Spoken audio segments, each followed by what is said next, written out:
Okay, so in this video, I typically do like a long video where I talk about academics, personal life, research, extracurriculars, and all that stuff, but I think I'm actually gonna like break them into pieces. So we're talking about second year, first semester, academics. What did that look like? Did it even really change that much from first year to second year? And let me tell you, it did. So when I left off in the last video, I talked about how like we got better and like we stopped failing courses and tests and like we started to like really gain back that confidence as like a student. So that's where we kind of left off last year. Then summer happened, we had fun, we were partying, we were making a Virgo mess all over the place, and I will get into that in a separate video about like my personal life. It was bad. But Virgos love a good cleanup project, just saying.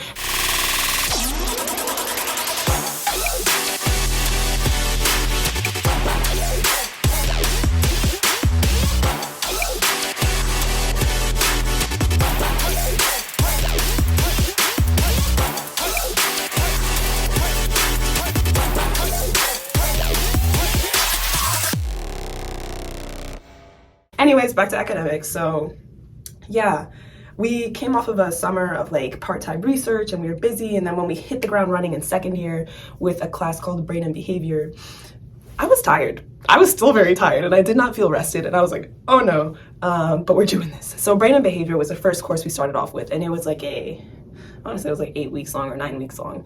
It was I think the longest course that we had so far this year. It talks about like the brain, the spinal cord, and then in the ending we got into psychiatric illnesses and like what those looked like. It was a long, very in-depth course, and it was a difficult course because like it was like all the anatomy, all of the pathology, like a lot going on there. Yeah, so that happened. And then after that, just to give you kind of like an overview of the courses, we went into learning about pulmonology, I believe. And then after that, cardiology. And then after that, winter break, which is where I'll stop this video for now. Yeah, so we had those 3 courses for the most part. And like I said, I came into this and I was tired, but also ready to like dive into things that like make, in my opinion, makes sense. And like I think that's like one of the biggest differences between at least here at my school, like the first year of med school versus the second year of med school. Whereas before we were learning a lot about like genetics and like amino acids and like chemical building blocks and like structure, like just pure anatomy type of stuff. Like this year, I really feel like we're learning more about medicine. We're learning about things like schizophrenia. We're learning about things like MS and just like different pulmonary conditions, like the reasons why you should be wearing a mask when you're at construction sites, and like asbestos, and what else did we learn about in cardiology? We learned a lot about like heart murmurs, regurgitations, and like things that you can hear and like things that you can see on a patient. And it's just like it feels so much more real. And I'm not saying, like, I've been telling this like all of like the first year med students who ask me, like, it's not easier just because like you can like really relate to like what you're learning now, but it's at least like a little bit more familiar and, in my opinion, more interesting. And at this point in time, like going into second year, I felt so much more confident in my study skills. I felt so much more prepared, and like I knew what I had to do to like do well in these classes. Whereas in first year, I feel like I was still kind of clawing at the air a little bit. In first year, I spent a lot of time like going through lectures. I would watch the lectures, go through the lecture slides, annotate things, pull things apart, make sure that I understood things like really well. Then later on in the week, I'd go into the Anki cards, which is like flashcard database basically, do all of the Anki cards. Then after that, I'd try to go do some practice questions, but it'd be cutting it too close to the exams, and it was just kind of like, sometimes I wouldn't even finish the lectures because I spent so long just like combing through them. But this year, we ain't doing that this year. Absolutely not.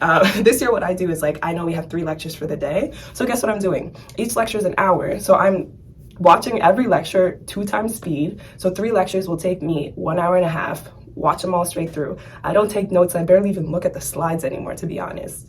And then after I finish all 3 lectures, I do the Anki for all 3 of those lectures, and then bam, done. I'm not looking to comb through the details of like what the different professors find interesting and like what they want to teach us, but it's not going to show up on the exams. And no.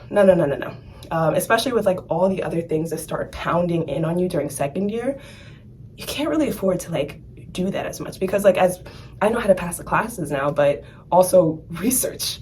Like I have to like finish my research projects before third year, when like my time will not be my own anymore and I'll be on somebody else's schedule in the hospital on my rotations. So it's like trying to finish up those research projects, trying to decide whether or not I want to do a scholarly year, and like those take applications, those take like research just to figure out like what you want to do and present an idea to somebody to ask them to pay for your life for a year, because it's not guaranteed by your school that you'll get funding for that.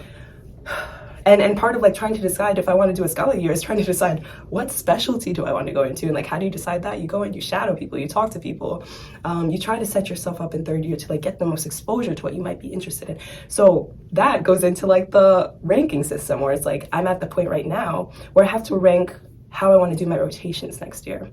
And that's going to be like OB-GYN and peds, surgery, internal medicine, neuro and psych, and like figuring out what order I want to do those in and like where I want to do those. So many options, so many decisions, but like these are all things that are also going through your mind during second year. And then this is less so in like the first semester, and I'll talk more about this in like the second semester recap video. But there's this exam called Step 1. I don't know if y'all have ever heard of it. I think I heard a little something about it, but like it's our first board exam. And I'm just like, you're technically supposed to start studying for it like for most of second year, like just keeping up with what you're learning and like trying to keep it fresh with like your Anki cards and like the spaced repetition. But you're really, really supposed to crank down on that step studying in January. And like really have a routine and like do a certain number of questions so that you can be ready to take it by like May, June, July, whenever you are thinking of taking it. So yeah, these are like all the things that are like going through my mind. I'm just like, what am I gonna do with my life? Studying for STEP, research, passing classes. Oh, also, by the way, I ended up breaking up with my boyfriend, and my boyfriend of 5 years, y'all know, during that first semester as well. First semester of my second year of med school. And then I met somebody else, and my sexuality is all up in question as well. So it's just like, there's a lot going on. And yeah. So now back to school. So basically, I don't spend as much time going through lectures, combing through everything, and instead prefer to spend my time taking away the big picture of these lectures, seeing that all the little details that I might have glossed over during the lectures, I will pick up in the small group discussions, see what they emphasize there, learn a little something there. In tutoring, but I go over practice problems with tutors because I'm a tutoring type of person. I love tutoring, by the way, because that's what I like to do. I like to talk through things with people, and that's how I learn the best, not just sitting in a lecture or, you know, whatever that might be, but like really discussing things with people. And a realization that I came to this year as well, like I used to do a lot of group studying with friends, but I'm not too sure that that's also like the best move for me, because I'm like, if I don't know the answer to a question and you don't know the answer to a question and we're both just sitting here confusing each other a little bit more, and then it's like, all right, we got to go ask for help anyways. I'm just like, and then we end up spending like 30 minutes on one question when it's like, I don't know, man. I don't know about this. Yeah, so that is a realization that I came to as well. So just like going back to like the main picture, like I'm moving much faster through these lectures, much faster through the material, and like getting a better sense of like things that are emphasized in the small group discussions and like the practice questions. Like those are the things that I need to know, and that has let me down very few times. So yeah, instead of spending like the 7 hours that I was spending in first year studying every day, 8 hours sometimes 9 hours. Oh, that's wild. Now I spend somewhere between like 3 and 5 hours of studying for classes every day. Unless it's like a really rough day, then I can spend like probably like the day before an exam, maybe I'll spend 8 hours. It's true. I'll still spend that 8 hours. Yeah, so that's I would say like the biggest difference between like first year and second year. Like it's true, and I didn't believe it when people told me, like when I watched all these YouTube videos before starting med school, like you do get the hang of it. You do. Like honestly, when I saw like 4 lectures a day in first year, I was like, oh my goodness, how am I gonna survive this? Now I see 4 lectures a day here, I'm just like, all right, that's 2 hours of watching lectures and maybe like an hour or 2 of Anki, then I'm good. Not the end of the world. Trust people when they say like you really do learn to get used to it, and you learn how to be efficient, and you get to a point, in my opinion, I think you get to a point in med school, like probably towards the end of your first year, like beginning of your second year, when it's like med school is hard, but not because of the material that you're learning. It's because you're trying to balance so much at one time. And kind of like what I alluded to like a few minutes ago when I just like spilled all my personal information to everybody on the internet. There's a lot going on in life, and like you still have to find a way to carve out 4 to 7 hours of your day on any given day to study. and like have your mind focused completely on what you're learning, you know? Even though there are constantly deadlines in med school, they're never ending, especially when it comes to research, they're never ending. And I'm gonna make a full separate video on research in a little bit, because this one is mainly about like academics and classes. But yeah, it's just a lot. And overall, big picture for this video is like classes get easier. You find your rhythm, you find the way you study, and like you just run with it. And that, yeah. And you kind of enjoy the process along the way. And something that, okay, this is the last thing I'm gonna say, because now I'm like rambling. The last thing I'm gonna say about this video is like, something that I was reminded of maybe about a month ago is we worked so hard to get to this point, that you're on the path to become a physician. And like sometimes you do get boggled down in all of the expectations, all of the pressures, and like all the deadlines that are coming at you. And you forget that like you're in the middle of like one of your wildest dreams. And like every time you get a question right in a course, when like they call on you and like you answer correctly, like that is a win. That is like a win-win. Like you did that. Not only are you here, but like you're answering questions correctly here. Like you're shining. I'm not gonna say we're all thriving, but you're doing the thing. Like that's amazing. And like you gotta hold on to that. And like even if you didn't get to like the med school level yet, like if you're a pre-med, like every time you're on this path.